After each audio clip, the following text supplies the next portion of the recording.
अम, नमस्ते everybody, hello everyone.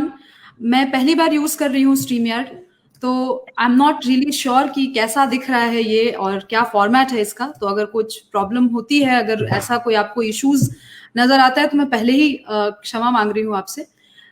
कई बार मैं जब लाइव करती थी तो आप लोगों की शिकायत होती थी कि जूम से आप मैडम लाइव आती हैं, तो जूम को बॉयकॉट कीजिए। तो वी डिसाइडेड कि आज हम नई टेक्नोलॉजी ट्राई करते हैं, और मैं टेक्नोलॉजी के मामले में थोड़ी कच्ची हूँ। Anyway, so I am going to introduce this really interesting person. और तथागत जो हैं, तथागत बारोड, उनसे मेरी मुलाकात यही फेसबुक पे हुई। और हमारे एक कॉमन फ्रेंड है मनीष, और मनीष बहुत अच्छा काम कर रहे हैं उड़ीसा में। तो मनीष के थ्रू मुझे तथागत के बारे में मालूम चला कि एक किसान ये भी हैं।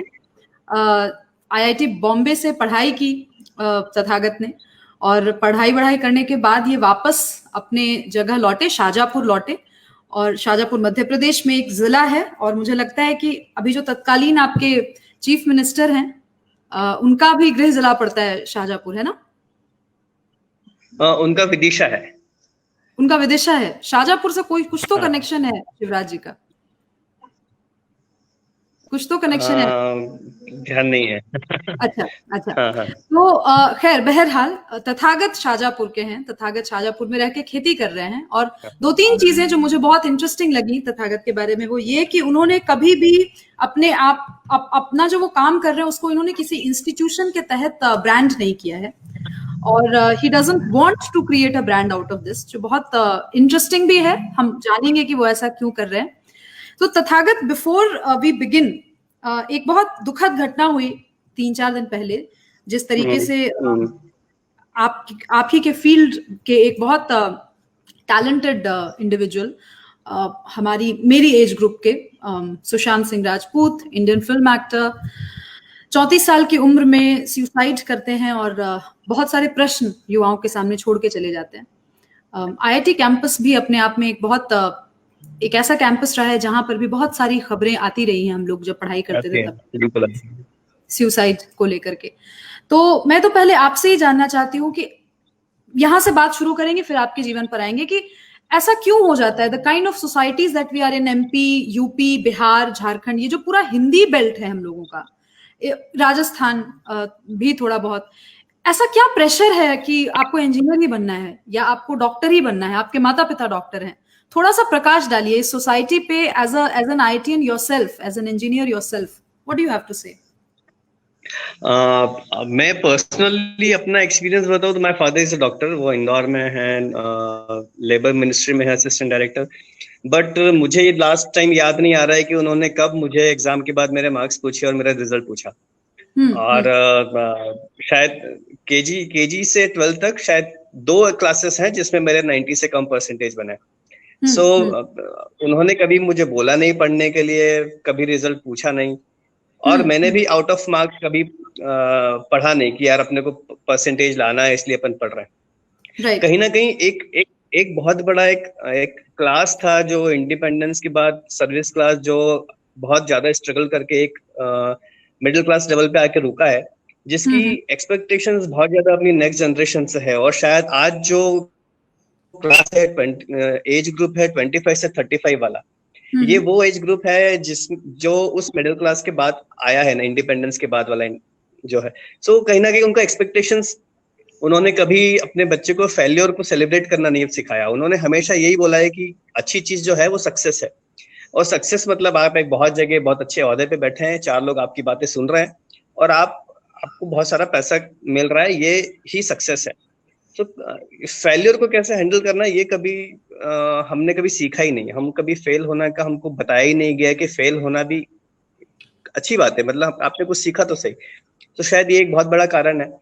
और जो मेन स्ट्रीम में जो चीजें थी हमेशा वही हाईलाइट हुई, और लोगों ने सोचा कि यही करने से आपको, और कहीं ना कहीं इंस्टेंट सक्सेस, इंस्टेंट अर्निंग, इसी चीज को ज्यादा फोकस किया गया।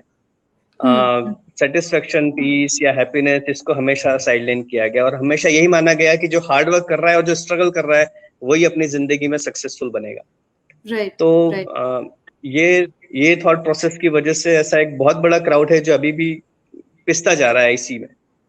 हम्म। तो तथागत, मेरे साथ ऐसा कुछ। जी जी, तथागत, जो जो बैकग्राउंड आपका है और जिस तरीके से आपके पेरेंट्स ने, बहुत अच्छा लगा ये जानकर के, कभी आप पे प्रेशर नहीं रहा, बट ये एक, you do realise right that ये बहुत ही ज्यादा, आप बहुत प्रिविलेज पोजीशन में है कि आप कभी, आपको प्रेशर नहीं दिया गया उस तरीके का, बट जनरली लोगों के साथ ऐसा नहीं होता है। Having said that, how did you decide to get into farming? आपने कैसे सोचा कि मैं किसानी करूंगा? इसलिए क्योंकि कितना भी प्रेशर आपके ऊपर, पेरेंटल प्रेशर नहीं होगा, बट एक आईआईटीएन होने के बाद एक सोशल प्रेशर तो होता ही है। There is a set trajectory for you कि हाँ आप, वो था, मतलब पापा ने कभी मार्क्स नहीं पूछे, बट मम्मी ने जरूर बोला था कि यूपीएससी की तैयारी करो। और जब मैंने मना किया तो फिर मामा के थ्रू फोन लगवाया कि नहीं, उसको बोलो कि वो यूपीएससी की तैयारी करे और वो कर सकता है। और वो तरह तरह से जो भी चीजें हो सकती है। मैंने इनफैक्ट इंजीनियरिंग के बाद 1 साल का कैरियर ब्रेक लिया था। अच्छा, लोग इंजीनियरिंग के पहले लेते हैं, मैंने बाद में लिया था, ये सोचने के लिए कि मुझे अगले 30-40 ईयर्स किस सेक्टर में इन्वेस्ट करना है। तो यदि 4 साल की इंजीनियरिंग के लिए 1 साल का ड्रॉप बनता है, तो 40 साल के लिए तो 1 साल कुछ भी नहीं है। राइट तो राइट राइट। इंजीनियरिंग के बाद मैंने 1 साल कुछ नहीं किया। मैं घर पे था, जगह जगह घूमता था, फिर वापस घर पे आ जाता था। और यदि कोई घर पे मेहमान आके पूछता था बाय चांस कि आप क्या कर रहे हो, तो मम्मी पहले ही बोल रही थी कि वो तो यूपीएससी की तैयारी कर रहा है। मतलब वो ये नहीं बोल पाते थे कि ये एक्सप्लोर कर रहा है। सो मैंने उनको फिर धीरे धीरे समझाया और ये बोला कि आप उसको शर्म जैसा मत महसूस करो कि मैं घर पे हूँ और एक्सप्लोर कर रहा हूँ। ये भी एक बहुत जरूरी एस्पेक्ट है। तो कहीं ना कहीं वो प्रेशर जरूर रहता है। फिर आईआईटी के बाद फिर वो वापस प्लेसमेंट, और 3-4 साल कॉर्पोरेट सेक्टर का जॉब, 5 साल का एक्सपीरियंस लेना जरूरी है आपको कुछ भी करना हो तो। सो वो एक सबका अपना अपना थ्योरीज है, सब उसको फॉलो करते हैं। तो वो प्रेशर तो डेफिनेटली रहता ही है। और आप वापस गांव आने के बाद भी गांव पे भी एक वो एक्सेप्टेंस वाला रहता है कि भैया तुम, क्योंकि उन्होंने बचपन से यही सुनते आए हैं कि अपने बच्चों को अपने को पढ़ाना है और अच्छी जगह बाहर पहुंचाना है। और यदि ये सब होने के बाद भी वो वापस आ जाए, तो फिर गांव लेवल पे फिर वो, अरे तुम कहीं वापस आ गया, कहीं अब कहीं करोगा यहाँ पे। तो अच्छा, अपने तथागत, कुछ रिप्लाई देने के पहले ही। जी जी, सॉरी, आप बोल रहे थे, आप कंटिन्यू कीजिए। हाँ हाँ। तो वही अपने पर कुछ रिप्लाई करने के पहले ही फैमिली में का कोई मेंबर बोल देता है कि नहीं वो तो अभी छुट्टियों में आया है, वापस जाएगा। तो वो कहीं ना कहीं एक्सेप्ट नहीं हो पाता है कि ये सब करने के बाद भी वापस आया है और अब अपने साथ यहाँ पे फार्मिंग करेगा। तो वो प्रेशर रहता है। बट इवन देन, जो प्रेशर एक कॉर्पोरेट में एक जो मेरे फ्रेंड्स लोग एक्सपीरियंस शेयर करते हैं, उससे ये फिर भी कम है। हम्म। तो तथागत, अभी आप उस मोड में आए हैं, कन्फ्रंटेशन मोड में आए हैं कि मैं अभी छुट्टियों पे नहीं आया हूँ, यही काम है, और अब मुझे हाँ। शहर जाना होगा तो मैं छुट्टियों में शहर घूमने जाऊंगा। आप कन्फ्रंट कर पा रहे हैं अभी, या यू आर तो मैं टेकिंग अ ब्रेक? पर्सनली अब, नहीं नहीं, मैं खुद तो उसको कर रहा हूँ। और अब वो काम खुद से शुरू कर किए हैं, खुद से कुछ काम अपने से हैंडल कर रहा हूँ। तो फिर वो अब वो जिस भी तरीके से हुआ हो, बट हो गया है कि भाई अब ये कहीं नहीं जाने वाला, अभी ये यही करेगा। अच्छा तथागत, तो कैसा होता है आपका एक एक दिन? बिकॉज मेरे जो मैंने जिन पेजेस पे अपने पेजेस पे शेयर किया है इसको, और जो लोग जुड़े हुए हैं उसमें बहुत सारे लोग बिहार के हैं। तो हिंदी हाँ बेल्ट हाँ के जो युवा हैं, मैं उनसे मुखातिब हो करके आपसे ये सवाल, उनसे मुखातिब होकर उनकी तरफ से ये सवाल पूछ रही हूँ कि जब आप ये कर रहे हैं तो ऐसा कौन कौन सा काम है जो आप हैंडल कर रहे हैं? आप ये मत कहिएगा जो किसानी में सारे काम होते हैं, वो आप गिनवाइए काम की क्या हाँ क्या कर हाँ। रहे हैं। तो एक जरूरी नहीं है कि यदि खेती में आते हैं तो सारे इक्विपमेंट, सारी मशीनरी होना आपके पास जरूरी है। हम्म आप आउटसोर्स कर सकते हैं। लोकल विलेज लेवल पे बहुत सारी चीजें हैं। Hmm the main thing is management, जो हम्म फार्मिंग लेवल पे अभी भी फार्मर लेवल पे मिसिंग है। हम्म फार्मर कितना ही बड़ा हो, आज भी वो ट्रैक्टर उठा के खेत में चला जाता है, अपनी मेहनत करने लगता है। So they are all into hard work, that's it. They are not into management, they are not into smart working. And that's what everybody who lives in a city has managed to learn. उसने पता नहीं earn किया नहीं किया, भले ही वो sustain किया हो शहर में रह के, पर उसको ये समझ में आ गया है कि काम कैसे निकालना होता है और मैनेज कैसे करना होता है। बिल्कुल। तो गांव में आके भी आप रिसोर्सेज जो है एग्जिस्टिंग, उसी को यदि आप प्रॉपर यूटिलाइज करें।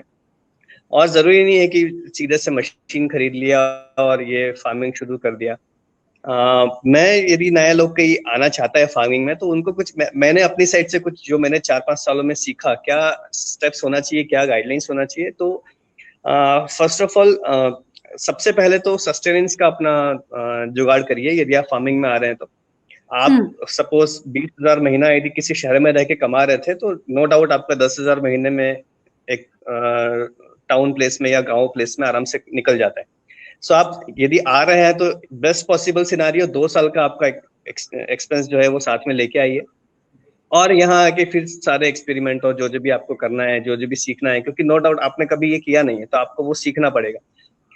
तो 2 सालों का आपका एक्सपेंस साथ में लेके आइए। यदि नहीं है, आप आज से शुरू करना चाह रहे हैं, आपके पास सेविंग्स नहीं है, तो आप उसको शुरू करिए।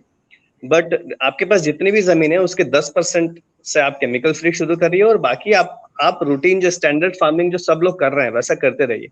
मेरा फोकस ये, मेरा कहना यही है कि सबसे पहले अपना सस्टेनेंस का जुगाड़ करिए, क्योंकि यदि आपको यदि आपके सस्टेनेंस में कहीं भी इशू दिखता है, तो आप है ना शॉर्ट टर्म डिसीजंस लेने लगते हैं जो आपके काम के लिए फायदेमंद नहीं है। आप फिर ये सोचने लगते हैं कि मेरे को इस महीने कैसे भी करके 10-15 हजार कमाने हैं, वो कैसे भी मैं इस खेती में से निकालूं, और फिर वो लॉन्ग टर्म के लिए नुकसानदायक होता है। और मैं नहीं चाहता कि यदि इस सेक्टर में कोई आए तो वो इन चीजों की वजह से वापस जाए। तो एक स्टैंडर्ड प्रोसेस, वो पहले सस्टेनेंस का जुगाड़ करे। डेफिनेटली जहर का यूज नहीं करना है, पॉइजन का यूज नहीं करना है, बट वो हम लोग नेक्स्ट स्टेप पे आएंगे। सबसे पहले अपना लाइवलीहुड क्रिएट करें, उसके बाद फिर हम लोग 10% से केमिकल फ्री शुरू करें और मल्टीपल क्रॉपिंग करें। आप हर एक ऐसा इंडिया में एक ऐसा एरिया है जहाँ पे कम से कम 20 से 25 वैरायटी की क्रॉप हो सकती है। मैंने भी यहाँ पे 1 साल पूरा 1 एकड़ के आइडियल फार्म पे काम किया, और 1 एकड़ का आइडियल फार्म में क्या क्या हो सकता है, पेरिशेबल से लेके नॉन पेरिशेबल 15 तरह की क्रॉप्स का मिक्स, और उससे 12 से 15 हजार महीना 1 एकड़ से हमने 1 साल तक निकाला। ये एक हमने एक स्टैंडर्ड फार्म मॉडल बनाया। अब हम लोग उसी को थोड़े से बड़े एरिया में फॉलो कर रहे हैं। लगभग 11 एकड़ अब हम लोग कल्टीवेट कर रहे हैं और काफी अच्छा रिजल्ट आ रहा है। बहुत बढ़िया, बहुत बढ़िया। तथागत, आपसे बात करते करते मेरे टेबल पे पानी वानी फैल चुका है, तो आप प्लीज ऐसा मत सोचिए कि मैं डिस्ट्रैक्टेड हूँ। बहुत सारे लोग जुड़े हैं, बहुत सवाल पूछ रहे हैं, और आपसे, आपके काम से बहुत प्रभावित लग रहे लोग। तथागत, एक चीज मैं पूछना चाहती हूँ आपसे कि जब आप गांव वापस गए और अब जब आप किसानी कर रहे हैं, तो आई एम श्योर आपके IIT में आपके 4-5 साल की जो लर्निंग रही होगी, कई चीजों को आपको अनलर्न करना पड़ा होगा यहाँ आने के बाद। बहुत सारी ऐसी चीजें होंगी जो आपको यहाँ अलग लगी होंगी, इंटरेस्टिंग लगी होंगी। जिस जगह, जिस मिट्टी में आप पले बढ़े, 5 साल के बाद आप उसी मिट्टी में आकर के जब वापस सर्व करते हैं तो आपको अपनी मिट्टी भी थोड़ी नई लगती है। कुछ ऐसे एस्पेक्ट्स होते हैं जो नए आप एक्सप्लोर करते हैं वहां। तो ऐसी क्या चीजें रही जो आपको सीखने को मिली और आपको बहुत अच्छा लगा वो? इस क्वेश्चन में सबसे बड़ा जो मुझे पॉइंट लगता है वो तो यही है कि वहाँ हम लोगों को ये सिखा दिया जाता है, सोसाइटी भी ये बता दी जाती है कि आप लोग जहाँ से पढ़े हैं वो बहुत ही बड़ा प्रीमियम इंस्टीट्यूट है, और वहां से पढ़ने वाला आदमी कभी गलत नहीं हो सकता, वो जो बोलेगा वो हमेशा सही होगा, उसको पूरे दुनिया का नॉलेज है। बट जब हम एक गाँव में आके जब हम काम करते हैं तो पता चलता है कि हम लोग जहाँ वहाँ रह रहे थे वहाँ सारे रिसोर्सेस थे, इंटरनेट से लेके ट्रांसपोर्टेशन, स्टे, सब कुछ, फूड मेस में, नाइट कैंटीन, 24 घंटे खाना अवेलेबल। We were there. हम लोग वहाँ जो भी डिसीजन लेते थे वो हमारे सराउंडिंग में हमारे सारे कंफर्ट और सारे रिसोर्सेज होने के बाद लेते थे, और उसके बाद हम लोग सोच रहे होते थे कि अब हमको किस प्रोजेक्ट पे काम करना है, क्या टूल क्रिएट करना है, क्या सॉफ्टवेयर डेवलप करना है। यहाँ जब मैं आया तो यहाँ पे देखा कि बहुत ज्यादा स्कैर्सिटी है, बहुत ज्यादा लिमिटेड रिसोर्सेज है, बट उनको काम वही सारे करना है जो हम लोग बॉम्बे में रह के कर रहे होते हैं। तो यहाँ जिस लेवल पे उस चीज का सॉल्यूशन या जुगाड़ निकाला जाता है वो हम लोग इमेजिन भी नहीं कर सकते। तो वो जो एक जो कॉमन सेंस और जो एक जुगाड़ वाला जो एटीट्यूड, या जो कम से कम रिसोर्सेस में अपना काम चलाने वाला जो एटीट्यूड है, वो शायद कहीं ना कहीं मुझ में मिसिंग था, जो मैंने यहाँ आके बहुत ज्यादा सीखा। ये बहुत इंटरेस्टिंग बात है। तथागत, मैं वो इंसिडेंट चाहती हूँ कि आप शेयर करें। अगर ये इंसिडेंट शायद आपके साथ हुआ कि आप आए और आपको कुछ सेटअप करना था और गांव वालों ने मिल करके चीजें सेटअप की और उसने बहुत प्रभावित किया आपको कि यहाँ पे please recall that incident. IIT के बाद हम लोग 4-5 फ्रेंड्स थे वहीं के। हम लोगों ने मिलके एक पालघर डिस्ट्रिक्ट पवई से 90 किलोमीटर पे एक गांव है आमले करके। एक हैमलेट है 70 हाउस होल्ड्स का। तीन चारों साइड से उसमें पहाड़ी है, वैली में है वो। तीन साइड से उसमें नदी जाती है यू शेप में। तो बहुत ही सुंदर था। वहां पे ना मोबाइल नेटवर्क था और ना इलेक्ट्रिसिटी कनेक्शन था। एक सीएसआर प्रोजेक्ट के थ्रू हर घर में एक एक बल्ब आ गया था। तो वो बहुत ही इंटरेस्टिंग था। हम लोग वहाँ पे रूरल कैरावन नाम से ट्राइबल टूरिज्म शुरू किया था। सो स्कूल के बच्चे बॉम्बे के जो 8th 9th के हैं, जो एक डिसीजन मेकिंग एज में है, करियर मेकिंग एज में है, उनको और कॉर्पोरेट्स को ट्राइबल कल्चर क्या होता है वो दिखाने के लिए हम वहां लेके जाने का प्लान था। तो मैं करीब 1 सवा महीना वहीं गांव में रहा उनके साथ। तो मोबाइल पे बात करने के लिए 25 किलोमीटर जाना होता था। लाइट कनेक्शन था नहीं, और वहीं उनके साथ अब 70 परिवारों के साथ रह रहे हैं। हमारा 15 परिवारों का हमने एक एसएचजी भी फॉर्म किया था। तो हमने वहाँ पे टूरिज्म के लिए एक नदी किनारे एक शेड बनाने का प्लान शुरू किया, और वहाँ पे टॉयलेट वगैरह सब बनाना था। तो हमने ये सोचा कि हम यदि वहां पे खुद से पैसे दे के काम करवाएं और बोलें कि चलो अब से यहाँ टूरिज्म शुरू होगा, तो वो उनको एक कनेक्ट फील नहीं होगा कि ये हमारा इनिशिएटिव है। वो जी। हमेशा यही सोचेंगे कि कोई शायद बाहर से, और उन्होंने हम्म। पैसे दिया, हमने काम किया, और जिस दिन हम लोग वहां से बाहर आएंगे वो सिस्टम कोलैप्स हो जाएगा। हम्म। तो हमने उन लोगों के साथ वहां रह के उन लोगों का इनपुट लेके कहीं ना कहीं उन लोगों को साथ में लिया, और उनके भी कई सारे हमने जो पॉइंट्स थे वो सुने, इनकॉर्पोरेट किए। और फिर उन लोगों को साथ में उन्होंने पूरा जो काम था, रिसोर्सेस हम लेके आए और उन्होंने पूरा उसको श्रमदान से किया। तो और श्रमदान मतलब आप मानेंगे नहीं, ट्राइबल कल्चर सब छोटी छोटी झोपड़ियों में रह रहे हैं, लकड़ियां इकट्ठा करके जंगल से लाते हैं, खाना बनाते हैं। जी। वहां पे एक बंदा है जिसने वो जमीन इस काम के लिए, आधा एकड़ जमीन इस काम के लिए दे दी, और खुद भी उसमें अब श्रमदान कर रहा है। और एक दिन उसके बच्चे को बुखार आया, तो वो अपनी बीवी को और बच्चे को साथ में लेके आया और बोला कि लालू को बुखार आ रहा है, मैं इसको दिखा के लाऊंगा वही 20 किलोमीटर जहाँ पे मोबाइल नेटवर्क आता है। तो मैंने कहा ठीक है, ये तीनों शायद जा रहे होंगे। वो बोला मैं इसको लेके जा रहा हूँ, जब तक मैं नहीं आता मेरी जगह पे मेरी बीवी काम करेगी। तो वो एक एटीट्यूड की मैंने जमीन दी है जिस काम को करने के लिए, और ये श्रमदान है जहाँ पे मेरे को कुछ पैसा भी नहीं मिल रहा है, उसमें भी यदि मैं जा रहा हूँ तो मेरा कंट्रीब्यूशन कम हो जाएगा, इसलिए तब तक मेरी भी वाइफ वहां पे काम करेगी। इस टाइप का यदि वहां पे एक इकोसिस्टम जो उन 70 परिवारों ने बना रखा था, हम लोग शायद इमेजिन भी नहीं कर सकते कि वो हम जहाँ बहुत रह रहे हैं वहां वो डेवलप हो पाए। एक उसमें राजू बाबू थे हमारे, उनका भी एक बहुत अच्छा एग्जाम्पल है। वो नदी में 40 फीट गहरा गोता लगा के रेत निकाल के लाते थे। तो उनको उस चीज का 800 से 1000 रुपये रोज मिलता था। और बाकी जो लोग थे वो स्किल्ड नहीं थे, तो वो लोग ईंट भट्टे पे जाते थे और वहां ईंट बनाते थे, उनको 150 रुपये रोज मिलता था। तो गांव में 70 घरों में यदि किसी के घर शादी होती थी, तो राजू भाऊ 1 महीना उसके लिए काम करते थे, और उसके लिए 15 से 20 हजार इकट्ठा करके और उस फैमिली को लाके देते थे, और ये बोलते थे कि मेरा एक दिन का 1000 मिलता है, तुमको एक दिन का 150 मिलता है, हम एक गांव के रहने वाले हैं, तो मेरा ये दायित्व बनता है कि मैं आपके लोगों के लिए पैसा इकट्ठा करके लाऊं और आपको दूं। तो इस तरह का उनका जो कंट्रीब्यूशन था, ऐसा नहीं था कि मेरे को ज्यादा मिलता है तो मैं खुद अच्छा घर बना लूं और कहीं बढ़िया से रहने लग जाऊं। उन लोगों उस घर के लिए कमा के लाते। तो ये सेल्फलेस कंट्रीब्यूशन, ये एक सबको अपना मान के चलना, ये जो कल्चर है, ये हम कहीं ना कहीं, मैंने तो उसके पहले भी एक्सपीरियंस नहीं किया था और अभी तक भी कहीं देखने को नहीं मिला। नहीं, बिल्कुल सही बात है तथागत। इनफैक्ट मैं व्यूअर्स को बताना चाहती हूँ कि एक रीजन जो तथागत से जुड़ने का ये भी हुआ कि मुझे लगता है कि you reach a certain place in your life, जब आपके पास ठीक ठाक संसाधन हो जाते हैं तो आप वापस शायद जड़ों की तरफ झुकना शुरू होते हैं। और उसी खोज में तथागत से मैं टकराई फेसबुक पे, और जब मुझे पता चली ये स्टोरी, और आई थिंक मैं पहली बार ये कह रही हूँ तथागत को कि जिस तरीके से मैंने एक ऐसे लड़के को जिसके पास सब कुछ, जिसके पास वो पूरा एक अनंत सागर था खुला हुआ अपॉर्चुनिटीज का, और वहां बिना तैरे हुए, वहां बिना बैठे हुए तथागत ने सब कुछ छोड़ा और वो वापस आकर के काम कर रहे हैं। और वो ऐसी फैमिली से हैं जहां माँ पिता दोनों डॉक्टर हैं, if I am right Tathagat? हाँ, दोनों पापा डॉक्टर। डॉक्टर हैं, मम्मी मम्मी सोशल वर्क करती हैं। हाँ। अच्छा, तो पिताजी डॉक्टर हैं।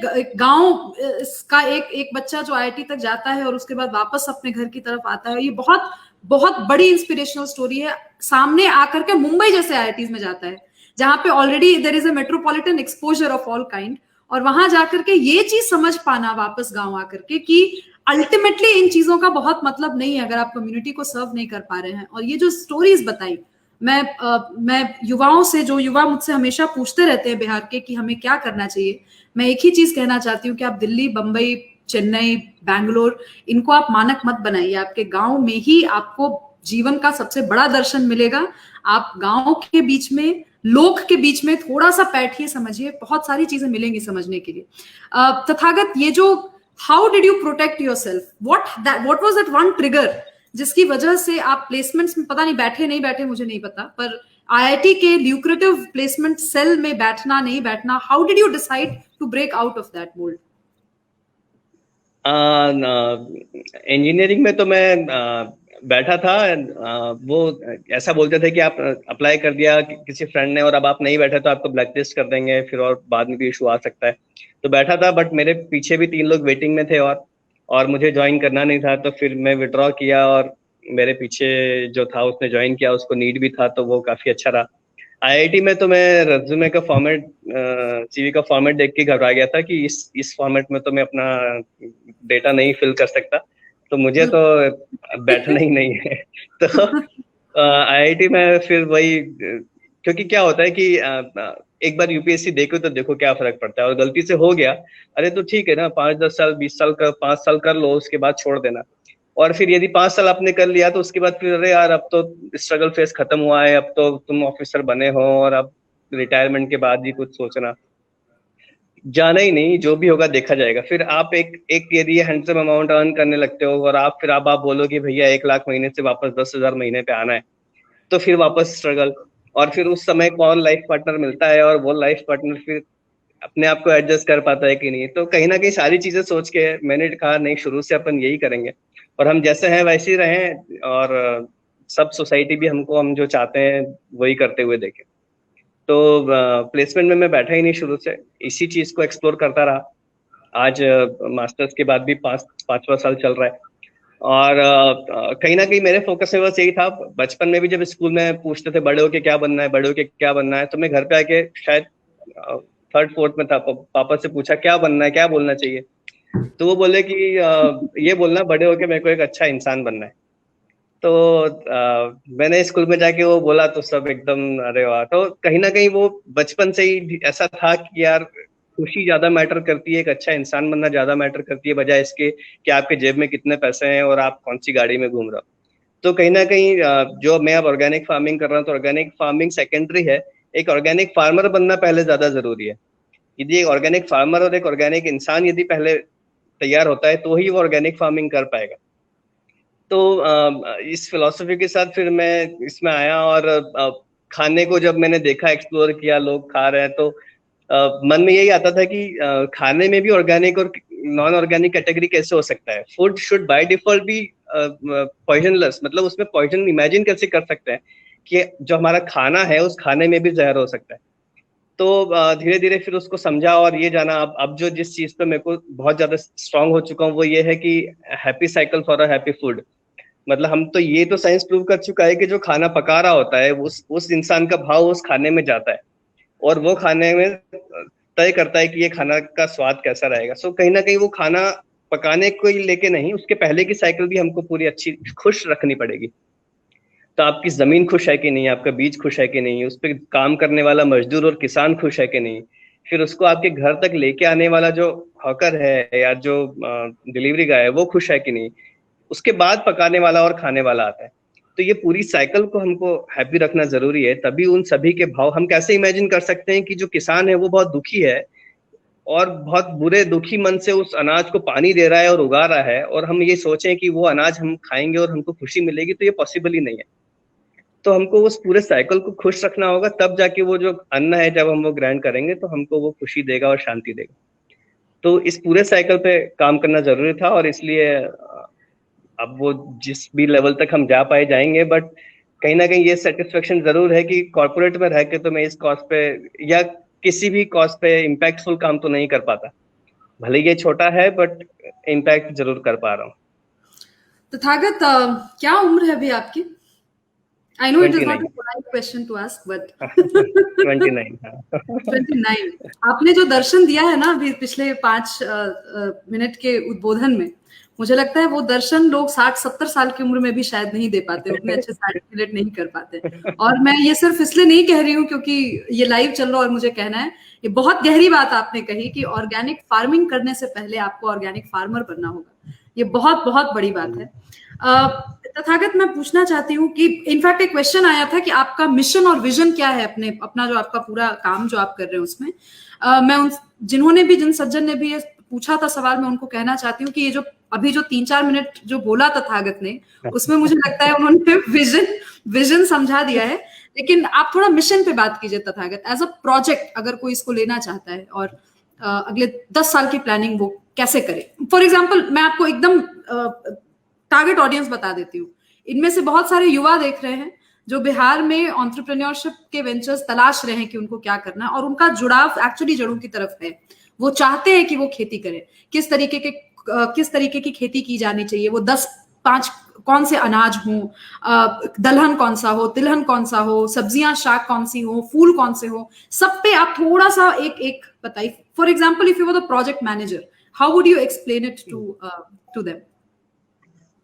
सो बेसिकली आई डोंट नो, सब जगह अलग अलग बीघा होता है। मैं ये कहूंगा कि 0.75 एकड़ 0.75 एकड़ इज द लैंड जो एक फैमिली को, जिसमें 4 बड़े, दादा दादी, मम्मी पापा और 2 बच्चे, 0.75 एकड़ का लैंड उस पूरी फैमिली को अपने पूरे साल का राशन, अनाज, फल सब कुछ इकट्ठा करने के लिए लगता है। सो जैसे हमारे यहाँ 0.75 एकड़ मतलब 1.5 बीघा होता है करीब। तो 1.5 बीघा में एक परिवार का पूरा राशन, अनाज, खर्च सब निकलता है। मेरा ये कहना है कि आप में से जितने भी लोग एक शहर में रह के, चाहे वो पटना हो या दिल्ली बॉम्बे हो, जो भी एक शहर में रह रहा है, यदि मैं किसान हूं तो मेरे ऑलमोस्ट ऐसे 100 परिचित हैं जो खेती से जुड़े हुए नहीं है, बट वो फिर भी जो स्टैंडर्ड बाजार है वहां से खरीद के खाते हैं। ऐसे 100 परिवारों को मैं जानता हूँ। ऐसे जितने भी लोग हैं जो शहरों में रह रहे हैं, जितने भी युवा हैं, वो एटलीस्ट ऐसे 10 या 20 परिवारों को तो जानते ही हैं, चाहे वो मित्र हो या ऑफिस के कलीग हो, जो खेती से जुड़े हुए नहीं है बट वो शहरों में रह रहे हैं। मेरा ये कहना है कि जब 1.5 बीघा से एक परिवार चलता है, और यदि मेरे पास 15 बीघा जमीन है, तो मुझे इन ऑल केवल 10 परिवारों का किचन यदि मैं मैनेज करूं, तो मेरी 15 बीघा पूरी जमीन एंगेज हो सकती है। तो यदि मेरे पास 1.5 बीघा जमीन है, मैं एक परिवार को ही उगा के पूरा 20 चीज सप्लाई करता हूँ, तो मुझे उस चीज का मार्केट बनाने की जरूरत नहीं है। मुझे ये जगह जगह जाने की जरूरत नहीं है कि इस प्रोड्यूस को मैं कहाँ लेके जाऊँ। एक परिवार है जिसके लिए मैं खेती कर रहा हूँ, मेरे पास 1.5 बीघा जमीन है और मैं सारी चीजें उगा के उसको दे रहा हूँ। तो एक किसी भी फार्मर से आप पूछें कि उसके लिए क्या है, क्या करना उसको पसंद है, फार्मिंग करना पसंद है या उसको मार्केट में मार्केटिंग करना या उसको रिटेल करना पसंद है, तो वो बोलेगा मेरे को तो खेती करा लो, जो कराना है वो करा लो, पर बाजार में मत भेजो। तो यदि वो खेती करना पसंद करता है तो वो 20 तरह की चीजें लगाए। 1.5 बीघा में एक परिवार पलता है।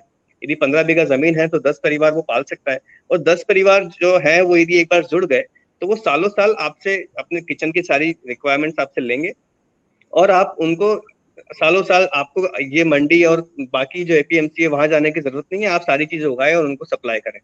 तो मैंने जो चीजें अभी उगा रखी है यहाँ पे, जैसे सबसे पहले यदि हम मसालों की बात करें तो हल्दी, अदरक, राई, धनिया, जीरा, अजवाइन, सौंफ, ये सारी चीजें यहाँ पे होती है। उसके अलावा फिर जब हम दाल में जाते हैं तो अरहर, तुअर दाल, मूंग दाल, उड़द, मसूर और चना की दाल, ये पूरा यहाँ पे होता है। उसके बाद फिर गेहूं हम लोग लगाते हैं।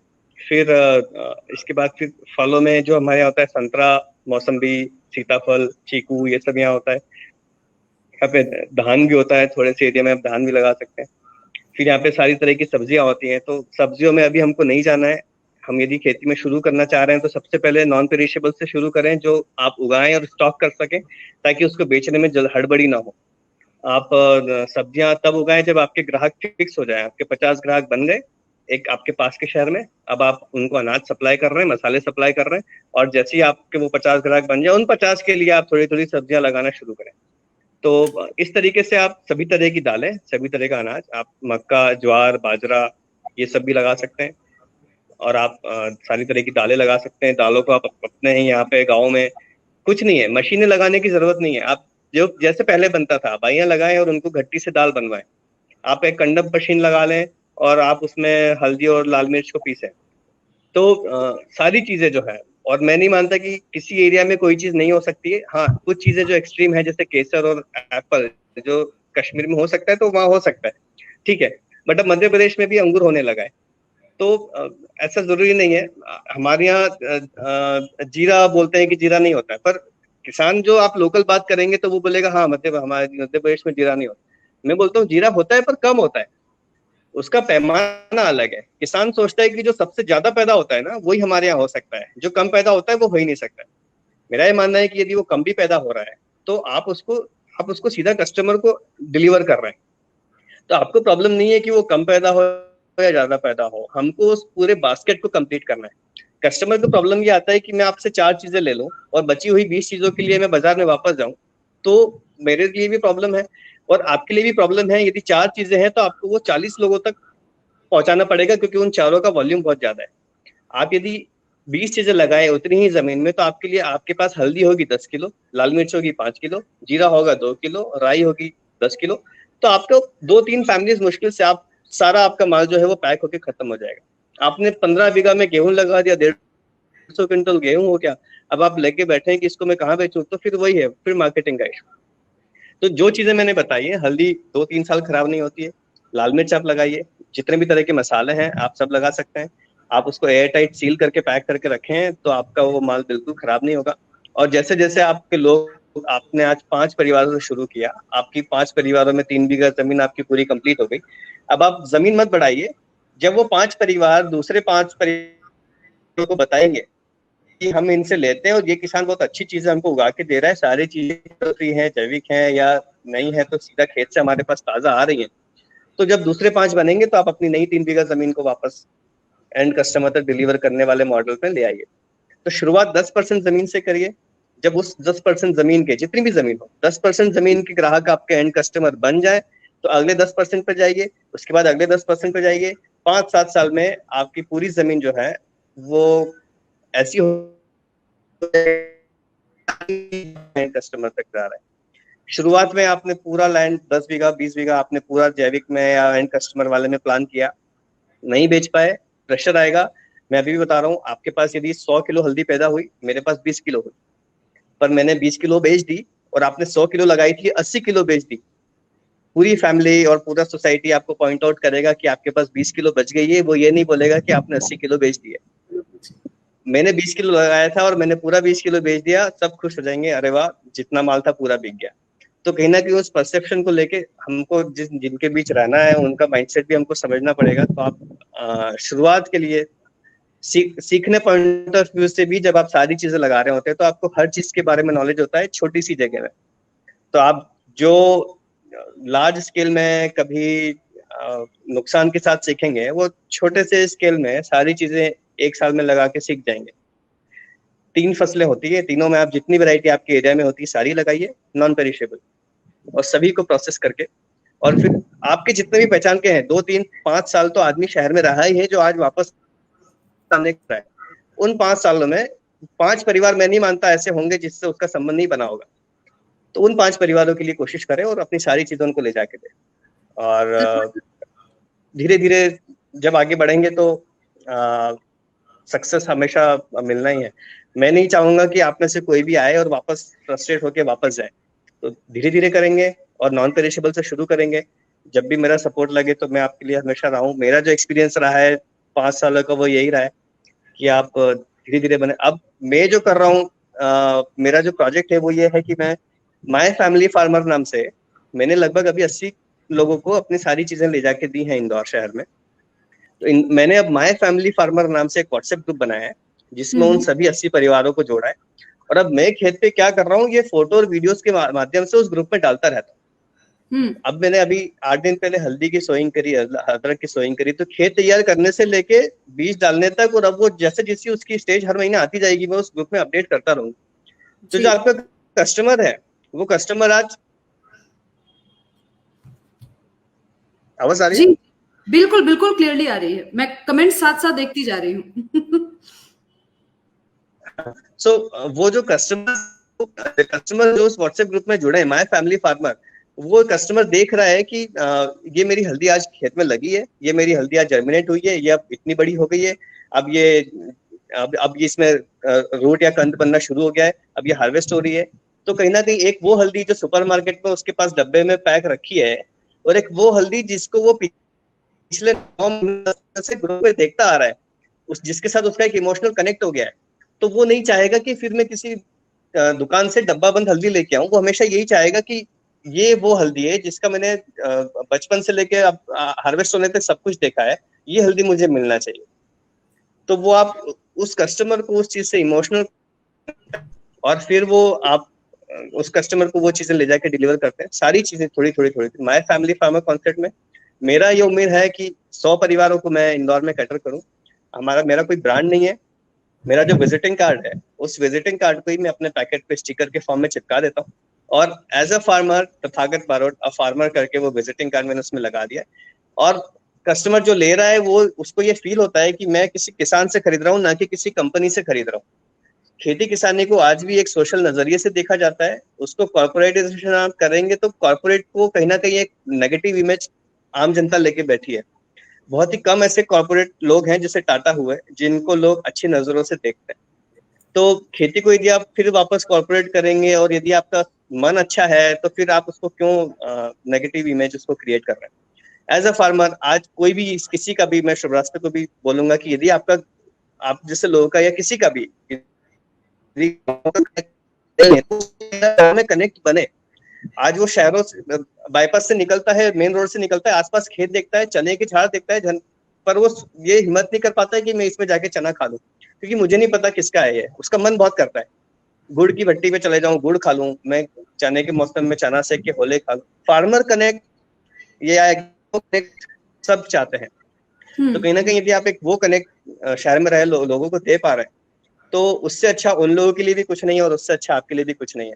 आप इसलिए कर पाएंगे वो क्योंकि आप कुछ समय शहरों में रहे हैं और अब वापस जाने का निर्णय ले रहे हैं। तो आपको दोनों जगह का सिचुएशन पता है, दोनों जगह का सोशल नजरिया पता है, और वहां के लोगों को क्या जरूरत है वो भी पता है। तो माय फैमिली फार्मर कॉन्सेप्ट पे जो अब मैं काम कर रहा हूँ वो मेरा प्रोजेक्ट है। और मेरा जो है 1.5 बीघा एक परिवार के लिए, मेरे पास जितनी जमीन है उतने परिवार यदि मैं बना लूँ तो मेरा मिशन कंप्लीट हो जाता है। और फिर उसके बाद मेरे जैसे मैं कितने किसान खड़ा कर पाता हूँ, ये मेरा नेक्स्ट प्रोजेक्ट होगा। तथागत, ये जो मॉडल है आपका, ये बहुत ही फैसिनेटिंग मॉडल मुझे भी लगा कि बिना किसी ब्रांड नेम के आपने जिस तरीके से एक विजन दिया है, आपने एक नए तरीके का विजन दिया है इसमें फार्मिंग को लेकर के। एक सवाल है जो कि किसी ने मुझे व्हाट्सएप पर पूछा और मैं आपसे पूछ रही हूँ, जवाब देते हुए मैं आपसे आपकी प्रतिक्रिया जानना चाहूंगी। उन्होंने पूछा कि गांव में रह करके भी लोग किसानी कर रहे हैं, एक IITian भी किसानी कर रहा है, तो डिफरेंस क्या है? आखिर आ करके तो वही काम कर रहा है वो। तो भाई साहब, ये जो मॉडल जिस मॉडल को आर्टिकुलेट किया तथागत ने जिस तरीके से, वो आर्टिकुलेशन तक पहुंचना, उसके लिए ये पूरी जद्दोजहद जरूरी थी। ये समझना कि पैसा इंपॉर्टेंट नहीं है, पैसे को देखना सामने से पहले जरूरी था, या पैसा कमाने का संसाधन देखना जरूरी था। ये चीज समझ पाना कि इमोशनल कनेक्ट बनना चाहिए फार्म से लेकर के किचन तक, इसके लिए वो इमोशनल डिसकनेक्ट के साथ मेस का भोजन करना जरूरी था, मुंबई की चकाचौंध देखनी जरूरी थी। अब इस पे आप अपनी प्रतिक्रिया दे दीजिए तथागत। नहीं, जो आपने बोला वो बिल्कुल सही है। हो सकता है मैं शायद IIT में नहीं पढ़ा होता या बीटेक नहीं है, मास्टर्स नहीं किया होता, तो शायद मैं ये नहीं कर रहा होता। तो एक वो जो परसेप्शन सोसाइटी में बना हुआ है कि IIT मतलब इंजीनियरिंग मतलब वहां पे केवल इंजीनियरिंग ही सिखाई जाती है, ऐसा बिल्कुल भी नहीं है। एक IIT का जब आप कैंपस आके देखेंगे और वहां पे जब आप वहां का माहौल देखेंगे तो वहां पे 20% टेक्निकल होता है और बाकी 80% पर्सनालिटी डेवलपमेंट आप बोल सकते हैं। वहां पे थिएटर होते हैं, ड्रामा होता है, वहां पे मूड इंडिगो टेक्सस टाइप से चीजें होती है जहाँ पे आप सारी चीजें मैनेज कर रहे होते हैं। आप वहां पे नवाजुद्दीन जैसे कैरेक्टर से आप डायरेक्ट बात कर रहे होते हैं कि हमको हमारे यहाँ थिएटर फेस्ट चल रहा है, आपको हमारे यहाँ आके एक थिएटर करना है। तो आपको वहां पे एक कॉन्फिडेंस क्रिएट होता है कि आप वहां पे अपने डिसीजन खुद ले सकते हैं। आप सोसाइटी जो कर रही है वो आप पे, सोसाइटी का प्रेशर आप पे जरूरी नहीं है कि आप उसको लें, आप अपने डिसीजन भी ले सकते हैं and you are capable enough. आपकी जितनी भी क्वालिटीज है उसको वहां पे शार्पन अप किया जाता है। सो ये परसेप्शन की IIT में केवल इंजीनियरिंग होती है और वहाँ टेक्निकल केवल किताबी पढ़ाई जाती है, ऐसा बिल्कुल भी नहीं है। मेरा फ्रेंड है जो 3 सेमेस्टर पढ़ा वहाँ पे और उसके बाद उसने इतना इन्वॉल्व हो गया थिएटर में कि वो उसने छोड़ दिया। अभी वो वहाँ पे बॉम्बे में रह के एक इंस्टीट्यूट में जिसने पहले उसने कोचिंग करी, अभी उसी इंस्टीट्यूट का डायरेक्टर बन गया है। तो वो वहाँ पे थिएटर सीख भी रहा है और सिखा भी रहा है, और उसने छोड़ दिया बीच में। तो अब आप बोलेंगे कि आईआईटी में क्यों गया जब उसको थिएटर करना था, तो पर कहीं यदि वो आईआईटी तो शायद, तो ऐसा नहीं है कि वहाँ केवल एक ही चीज निकल के आती है, वहाँ सारे रास्ते दिखाते हैं वो, और फिर हम लोग शायद उतने बोल्ड बन जाते हैं वहां जाके कि हमारा डिसीजन ले पाए। जी तथागत, बहुत लोग आपसे आपका संपर्क सूत्र मांग रहे हैं और बहुत सारे लोग इसमें बिहार से ही हैं। मैं एक वादा बिहार के जितने भी यंगस्टर्स हैं मैं उनसे करना चाहती हूँ, जो मैं हमेशा करती हूँ।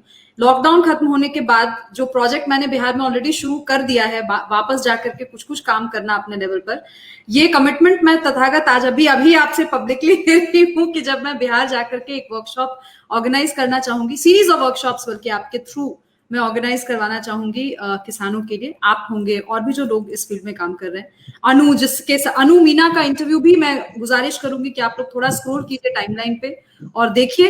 वो भी राजस्थान के गांव से एक लड़की उठ करके आज किसानों को कनेक्ट कर रही है मार्केट से, बहुत इंटरेस्टिंग मॉडल के साथ कनेक्ट कर रही हैं। तो यही वो देश के युवा हैं जिन्होंने बहुत बड़े इंस्टीट्यूशन से, ब्रांडेड इंस्टीट्यूशन से पढ़ाई करने के बाद उस ब्रांड को एक्चुअली ग्राउंड पे वो लोग उतार रहे हैं। तथागत, आप हमसे जुड़े इस सेशन में, उसका बहुत बहुत धन्यवाद। और तथागत फेसबुक पे एक्टिव रहते हैं। जब उन्होंने मेरे जैसे व्यक्ति को टाइम दिया और संपर्क तो आई एम प्रीटी श्योर कि अगर आपकी इंटेंशन सही होगी और आप चाहेंगे कि आपकी मदद करें तो तथागत विल बी अवेलेबल। और हम तथागत को बिहार में बहुत गाजे बाजे के साथ अच्छे तरीके से वर्कशॉप्स कंडक्ट करवाने के लिए लाएंगे। Tathagat, thanks a lot for joining in. बिल्कुल, थैंक यू, माय प्लेजर। आप कोई अंतिम बात जो आप कहना चाहते हो या आप मुझसे पूछना चाहते हो तो जरूर, फिर एंड करते हैं इसका। पूछना तो अब जब मिलेंगे तो और काफी लंबी चर्चा होगी, बट मैं बस ये जरूर बोलूंगा कि आउट ऑफ एक्साइटमेंट इस सेक्टर में ना आए, आउट ऑफ ये सोच के ना आए कि लाखों करोड़ों की कमाई होगी। कमाई जरूर होगी, बट ये सोच के ना आए दिमाग में। आप एक अच्छे इंटेंशन से आए, आप ये सोच के आए कि शांति मिलेगी, अपनी मेहनत का जो भी रिजल्ट होगा वो होगा, और थोड़ा सा लंबा समय लेके आए। मतलब ऐसा नहीं होगा कि आप आए और 2 महीने में, हमको एक फसल लेने में आने में भी 6 महीने लगते हैं, तो वो पेशेंस जरूरी है।